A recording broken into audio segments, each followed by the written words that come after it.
महाभारत ऐसा महाकाव्य है जिसमें कई छोटी बड़ी शिक्षाप्रद घटनाओं का जिक्र है। द्रौपदी चीरहरण भी महाभारत की ऐसी ही घटना है। द्रौपदी पांचाल देश की राजकुमारी थी और उनका विवाह अर्जुन से हुआ था। अर्जुन ने द्रौपदी के स्वयंवर में मछली की आंख में निशाना साधकर उससे विवाह किए थे, लेकिन माता कुंती के अनजाने में दिए एक आदेश से द्रौपदी पांडवों यानी पांचों भाइयों की पत्नी बन गई।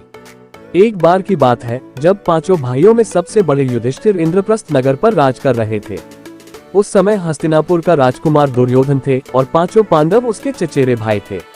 दुर्योधन कौरवों में सबसे बड़े थे और अपने चचेरे भाइयों यानी पांडवों से जलते थे। दुर्योधन सबसे ज्यादा अपने चालाक मामा शकुनी को मानता था। शकुनी ने दुर्योधन को सलाह दी कि वो पांडवों को जुआ खेलने के लिए आमंत्रित करे। पांडवों ने अपने भाई दुर्योधन का निमंत्रण स्वीकार कर लिए। उस सभा में भरत वंश के शासक धृतराष्ट्र, भीष्म पितामह, द्रोणाचार्य और महात्मा विदुर जैसे महान लोग भी उपस्थित थे। शकुनी मामा ने छल कपट से पांडवों को हराना शुरू किया। इस खेल में पांडव अपना राज्य हार गए। धर्मराज युधिष्ठिर ने स्वयं और अपने चारों भाइयों को भी दांव पर लगाया और हार गए। अंत में जब दांव पर लगाने के लिए उनके पास कुछ नहीं बचा तो उन्होंने अपनी पत्नी द्रौपदी को दांव पर लगा दिया। दुर्योधन तो जैसे इसी पल का इंतजार कर रहा था। शकुनी मामा की मदद से उसने जुए में द्रौपदी को भी जीत लिया। द्रौपदी को जीतने के बाद दुर्योधन ने अपने भाई दुशासन को आदेश दिया कि वो द्रौपदी को भरी सभा में बाल पकड़कर और घसीटते हुए लेकर आए। भाई से आज्ञा मिलते ही दुशासन द्रौपदी के कक्ष में गया और उसे सभा में चलने को कहा।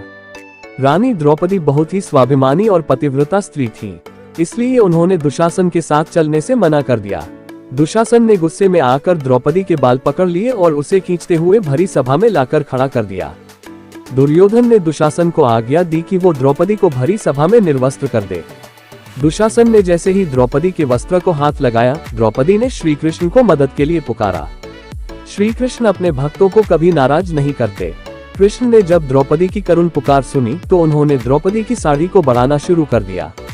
दुशासन द्रौपदी का चीर खींचता रहा, लेकिन वो जितना खींचता वस्त्र उतना बढ़ता जाता। अंत में दुशासन थककर हार गया, किंतु द्रौपदी का वस्त्र हरण नहीं कर सका।